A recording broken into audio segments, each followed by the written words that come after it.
Gunsmoke. Brought to you by Chesterfield. Made the modern way with Accuray. Smoother, cooler, best for you. Around Dodge City and in the territory on West, there's just one way to handle the killers and the spoilers, and that's with a U.S. Marshal and the smell of Gunsmoke.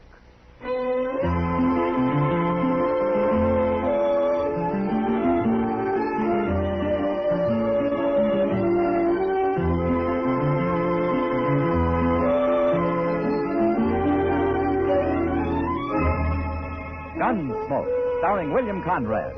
The transcribed story of the violence that moved west with young America. And the story of a man who moved with it. I'm that man, Matt Dillon, United States Marshal. The first man they look for and the last they want to meet. It's a chancy job, and it makes a man watchful and a little lonely.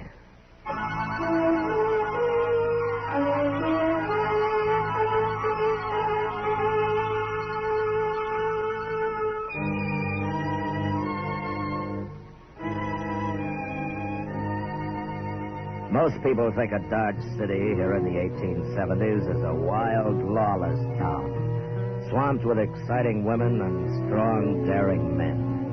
The men they picture as fighters, the kind who stand up for almost no reason at all and gun each other down with as little regard for their own lives as they have for their opponents. Men whose courage is as raw and harsh as the prairies it's bred on. Well, this is the picture.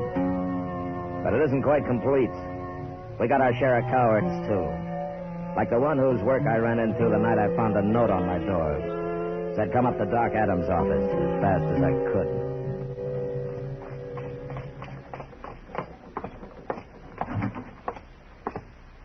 Doc's in the back room, Mr. Dillon. What's the trouble, Chester? He's got Jack Massey in there. Jack Massey? Hey, that cowboy who looks you up whenever he comes to town, you remember him. He always comes into the office and sits around and talks. Oh, the red-headed fellow, you mean, huh? It's been 6 months since we've seen him. Oh, what's he doing up here? What's wrong? Oh, Doc, you better ask him. Hello, Matt. Doc? Well, he's dead. Oh, that poor... As soon as I saw him, I knew he couldn't make it. Not with a hole like that in it. Doc, would you mind telling me what happened? Somebody shot him, Matt. Well, who shot him? We don't know. I was coming down the street, Mr. Dillon, and I heard a shot, and I run in and found him laying there on the floor, right where he fell out of the chair.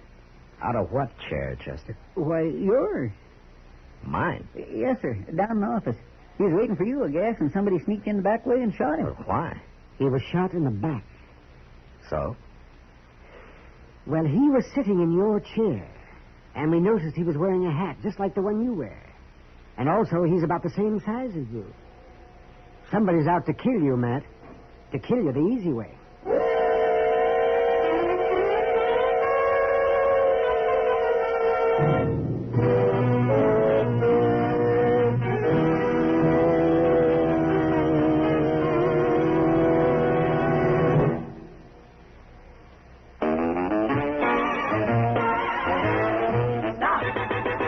Start smoking with a smile with Chesterfield. Smoother, cooler, milder, Chesterfield. Put a smile in your smoking, just give them a try. Chesterfield's best for you. They satisfy. If you want tomorrow's better cigarette today, next time you buy cigarettes, stop. Remember, only Chesterfield is made the modern way with Accuray. You'll notice how fresh and good Chesterfield's made with Accuray taste, how smooth they are, and how they satisfy. So buy Chesterfield today. Smoother, cooler, best for you.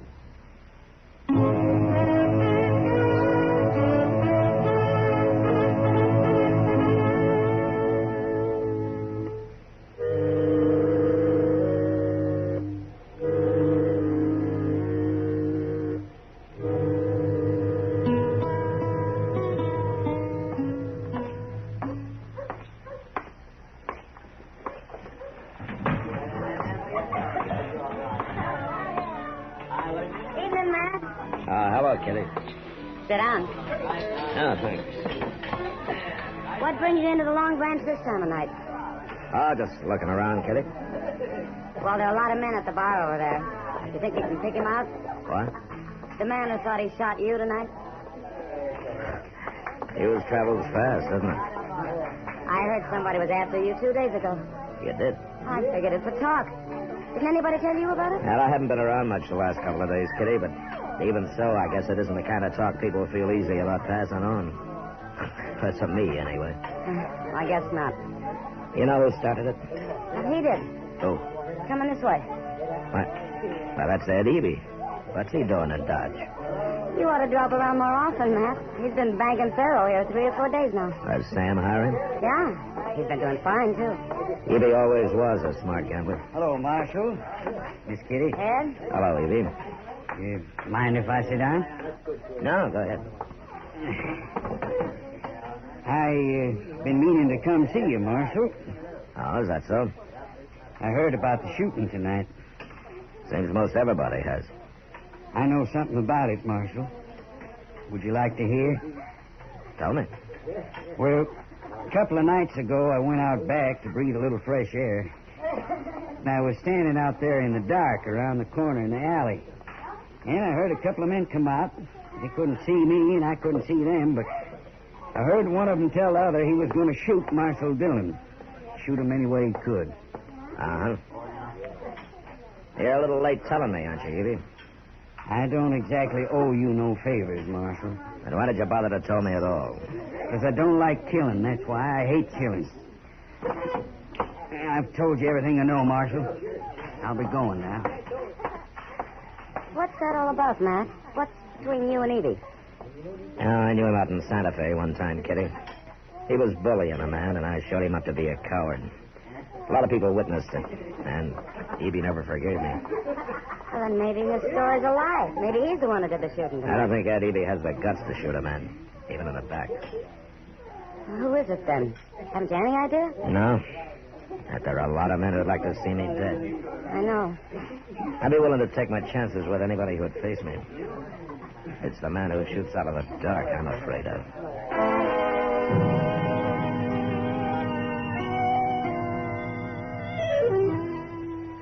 Nobody wants to die. But it's even worse without a chance to fight back. That's what always made me feel especially bad about a man who broke his neck falling off a saddle, or who maybe disappeared in front of a stampede of buffalo, or who, like Jack Massey, sitting at my desk, had to take a bullet in the back. That's not dying. That's being slaughtered like a hog in a pen. Robs a man of everything he's lived for. And it made me mad. Made me so mad I lost my sense of caution. Like the night Chester and I were walking up Front Street after supper. Well, if I was in your boots, Mr. Dillon, I'd hire me out on the prairie for a spell. Oh, you would? You bet I would. Out there you can see a man coming a mile off. I don't think he'd like that, Chester. I guess you're right. He'd never follow you out into the open. Not him. Or them. You think they might need more than one? Might be. Doggone it, Mr. Dillon. Why don't you hire some men to hang around as a sort of a bodyguard? Then nobody'd dare try ambushing you. The sooner they try, the better, Chester. Get it over with one way or the other. I wish I was as cool about it as you. I'm not cool, Chester. I'm mad. You sure got a funny way of showing it. Now, if I was mad, I'd be hopping around like a bronc with a burr under its tail. I'd be a slaunching and slathering and foam on my mouth. Get out, Chester. He's up there in the alley. Yeah, I'm going after him. Oh, I'm going with you. You stay here. No, by golly, not this time. No, sir.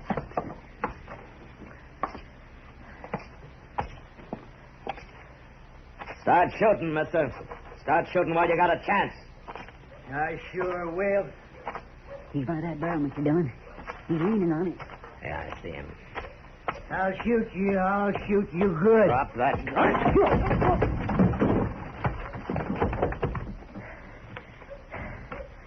He walked right up to him, Mr. Dillon, and he had a gun right in his hand. He's drunk, Chester.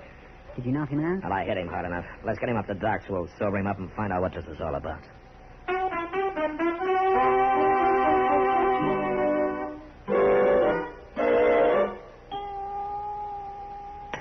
Don't put that cup down yet, fella. Not before you drink every drop of coffee in it.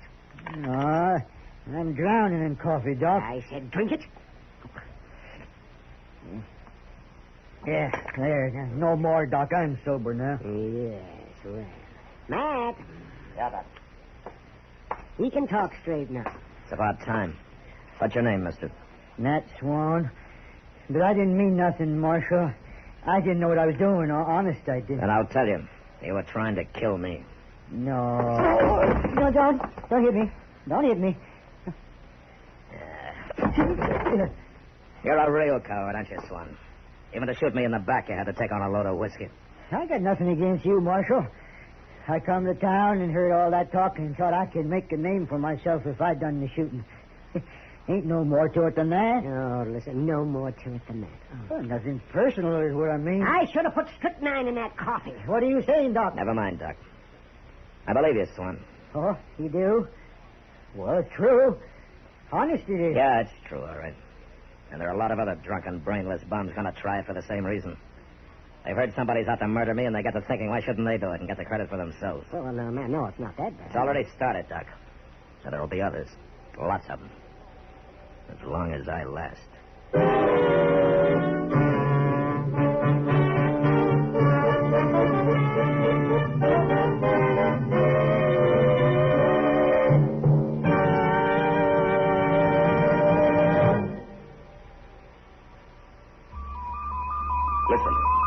Listen to an electronic miracle.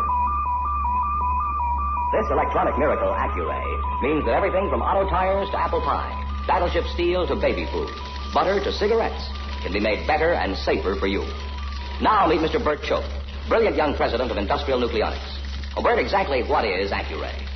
Well, George, it is a device by which a stream of electrons passes through and analyzes the product while it is actually being made. They transmit what they see to this electronic brain, which adjusts the production machinery for errors down to millionths of an inch. One more question, one that so many people ask me. How does Accuray make Chesterfield a better cigarette than was ever possible before? Every cigarette made with Accuray control contains a more precise measure of perfectly packed tobaccos, so Chesterfield smokes smoother, without hot spots or a hard draw. And that's why Chesterfield tastes so much better. I guess that's why you smoke them yourself, Bert. You see, I know what Accuray can do.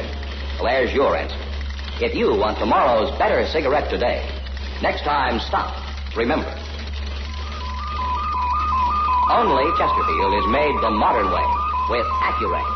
Best for you.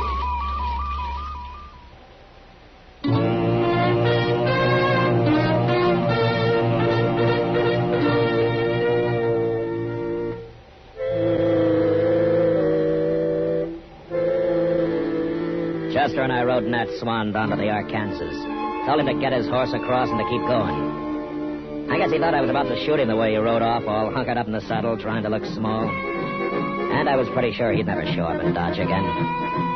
Yeah, that'd be one less glory hunter to deal with.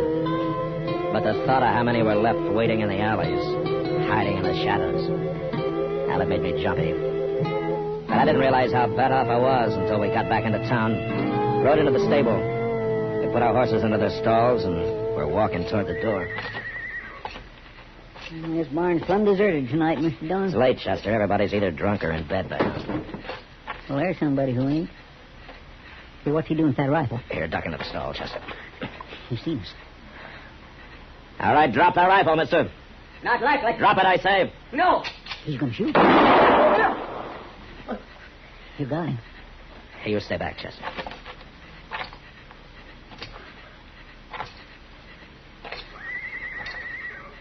Don't shoot.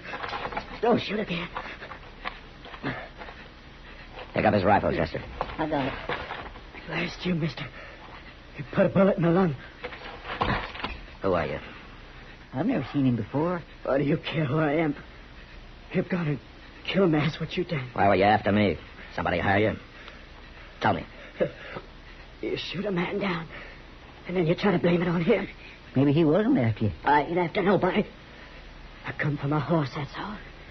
I think he's telling the truth, Mr. Dillon. Dillon, you're the marshal? Well, who did you think I was? I heard talk somebody was out to shoot you. It wasn't me. I was just trying to get home to Texas. I ain't gonna make it now. Well, I heard you lever your rifle, mister. You're about to shoot. I thought I was being held up. Oh, you hollered at me. Oh, my goodness, Mr. Dillon. He ain't got nothing to do with this. Oh, of course I ain't.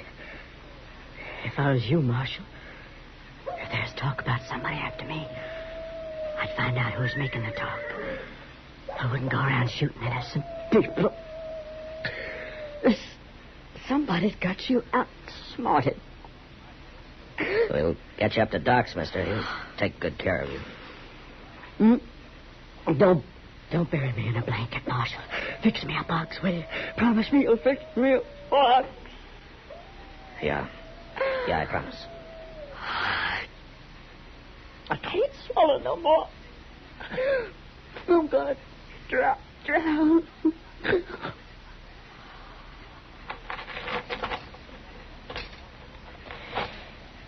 Well, I killed an innocent man, Chester. Well, he'd have shot you if you hadn't, Mr. Dillon. We don't even know his name. But we'll fix him a box. We'll fix him a good one. Yes, sir. Then I'm going to do something else he said. What's that? I've been outsmarted. He was right. But I know what I'm doing now.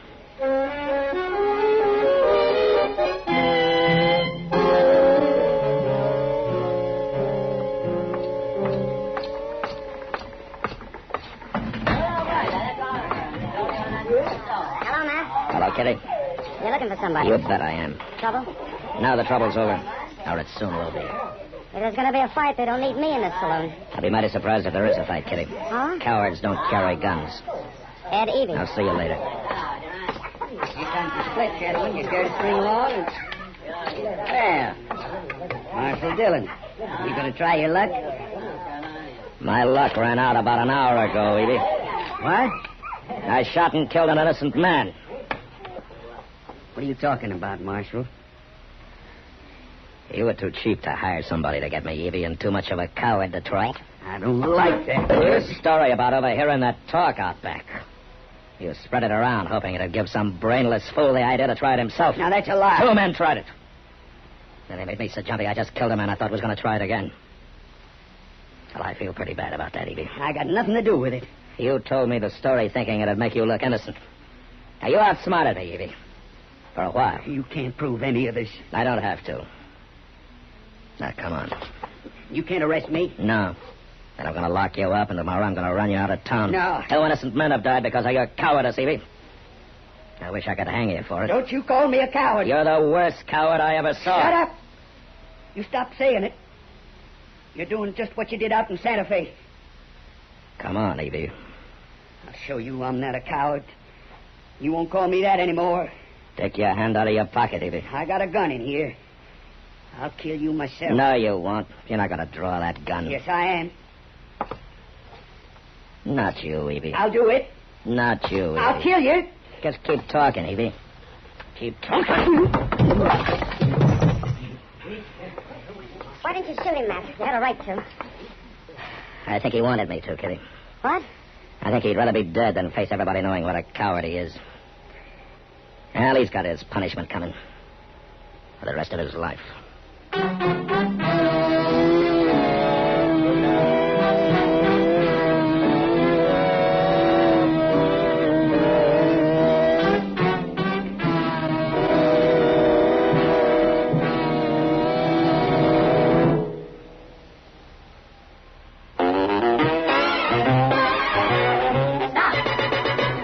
Smoking with a smile with Chesterfield. Smoother, cooler, milder, Chesterfield. Put a smile in your smoking, just give them a try. Chesterfield's best for you. They satisfy. Remember, only Chesterfield is made the modern way with Accuray. Smoother, cooler, best for you.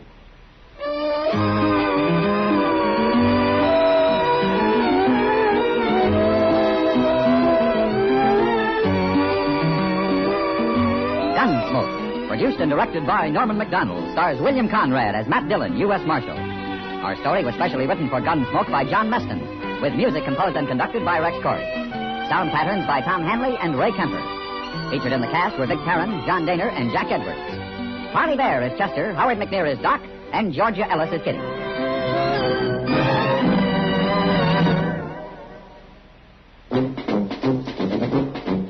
Make today your big red letter day, your L&M red letter day. Superior taste and filter, it's the miracle tip. Make today your big red letter day. Change to L&M today. L&M's got everything. Superior taste. And superior filter. Get L&M today. This is it. L&M, superior taste and filter. L&M, America's best filter tip cigarette.